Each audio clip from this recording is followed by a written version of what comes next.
విడుదలకు సిద్ధమవుతున్న Pushpa 2 the role cinema బృందానికి భారీ షాక్ తగిలింది. రేవంత్ రెడ్డి ప్రభుత్వం భారీగా పెంచిన టికెట్ల ధరలకు వ్యతిరేకంగా హైకోర్టులో పిటిషన్ దాఖలైంది. అడ్డగోలుగా సినిమా టికెట్ల ధరలు పెంచడంపై ఓ పిటిషన్ రావడం కలకలం రేపింది. సుకుమార్ దర్శకత్వంలో అల్లు అర్జున్, రష్మిక నటించిన పుష్ప 2 ది రోల్ ఈ నెల 5వ తేదీన విడుదల కానుంది.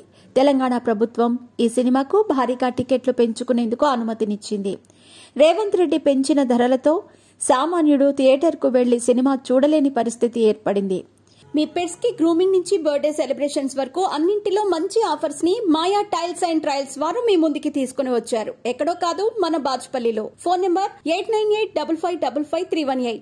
సినిమా ధరలు అడ్డగోలుగా పెంచుకోవటానికి అనుమతి ఇస్తుండటంతో ప్రేక్షకులకు వినోదం దూరమవుతుందనే అభిప్రాయం వ్యక్తమైంది.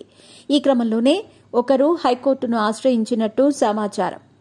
సినిమా ధరల పెంపుపై కల్పించుకోవాలని, సామాన్యుడికి అందుబాటులోకి వినోదాన్ని తీసుకురావాలని పిటిషనర్ తన ఫిర్యాదులో కోరినట్టు తెలుస్తోంది. ఈ పిటిషన్ను విచారణకు స్వీకరించిన ధర్మాసనం మంగళవారం విచారణ చేపట్టనున్నట్టు విశ్వసనీయ సమాచారం. ఈ పిటిషన్ దాఖలవడంతో పుష్ప 2 ది రోల్ చిత్ర బృందం షాక్ కి గురైనట్టు తెలుస్తోంది. హైకోర్టు ఎలాంటి నిర్ణయం తీసుకుంటుందనేది ఉత్కంఠ నెలకొంది. ఈ పిటిషన్తో చిత్ర బృందంతో పాటు అల్లు అర్జున్ అభిమానులు షాక్ కి గురయ్యారు. బెనిఫిట్ షోలు, అదనపు షోలపై కూడా న్యాయస్థానం చర్చ జరుగుతోంది.